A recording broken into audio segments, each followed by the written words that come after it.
Dati na ho akong nakikinig sa inyo doon pa sa sukat. Naguguluhan mo ako, sabi ho sa akin ng kapatid ko, na saksi, miski daw ho, anong aking pasuking pagka daw hindi ko tatawagin ng pangalan na Jehova, hindi daw ako karapat-dapat sa Diyos. Sabihin niyo sa kapatid niyo, naloko na siya, nanloloko pa siya. Kasi, di ho ba daw yung dasal ng Ama namin nasa langit ka, sambahin ang pangalan mo. O, tama. Kailangan daw po yung pangalan ng Diyos na Jehova. Hindi po Jehova pangalan ng Diyos. Alam niyo, inaamin ng Jehovah's Witnesses na yung salitang Jehova lumitaw lang noong 14 na siglo ng ating panahon.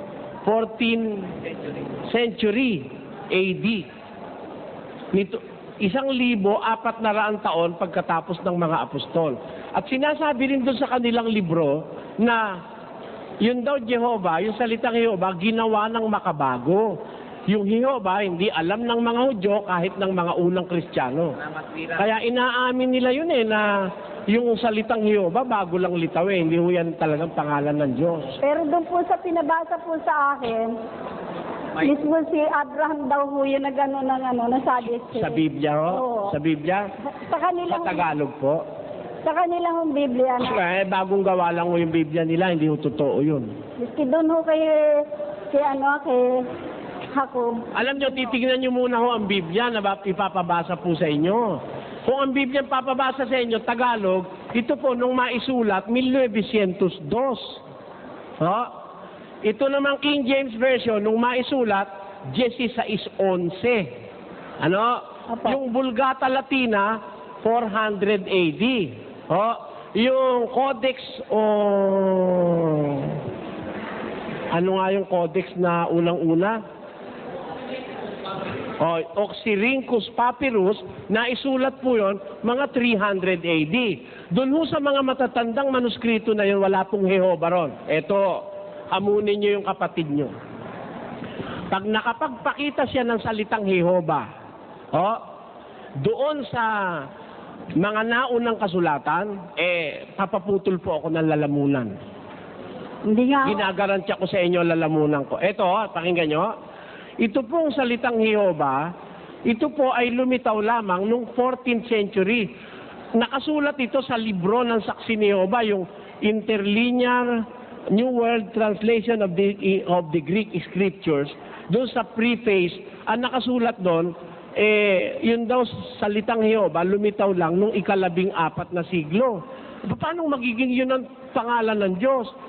Ang totoo yung sinasabi nyo sa Mateo, Ama namin, nasa langit ka, sambahin ang pangalan mo. Anong pangalan? Sabi ko po, Ama Sabi po, hindi po. Hindi. Ama po. Ama. Pakinggan nyo. Kaya nga sabi, Ama namin sambahin ang pangalan mo. Sana kung Jehova yun, sana sinabi ni Jesus, Jehova namin, sambahin ang pangalan mo. Hindi Ama. Bakit po? Pakinggan nyo, basahin natin sa Biblia.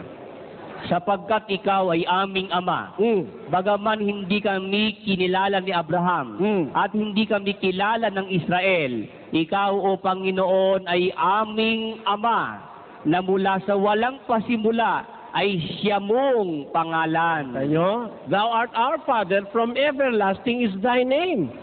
Mula sa walang pasimula, yun ang pangalan niya, yung Ama. Kaya yun ang ipinapasamba ni Kristo Kaya nga, kung mababasa niyo sa Mateo 23:9, yung Ama, bawal itawag sa tao yun sa lupa Huwag niyong tatawaging inyong Ama, ang sino man tao sa lupa.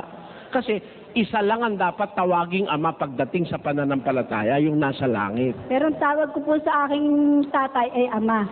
Opo. Kasi sa bahay naman po yun, hindi pananampalataya yun. Pagdating po sa pananampalataya, huwag tayong tatawag ng Ama kahit kaninong tao. Sa bahay, at tatay niyo yung pwede. Sa Bulacan po kasi, ang tawag sa tatay, Ama Opo. Talagang Nagtatalo nga po kami nung mga ang dami po nila Sabi po nila sa akin, miski daw po dumalangin ako ng dumalangin, pagka daw po hindi ko tinatawag yung pangalang Jehova, hindi daw po ako didinggin. Hindi po totoo yun.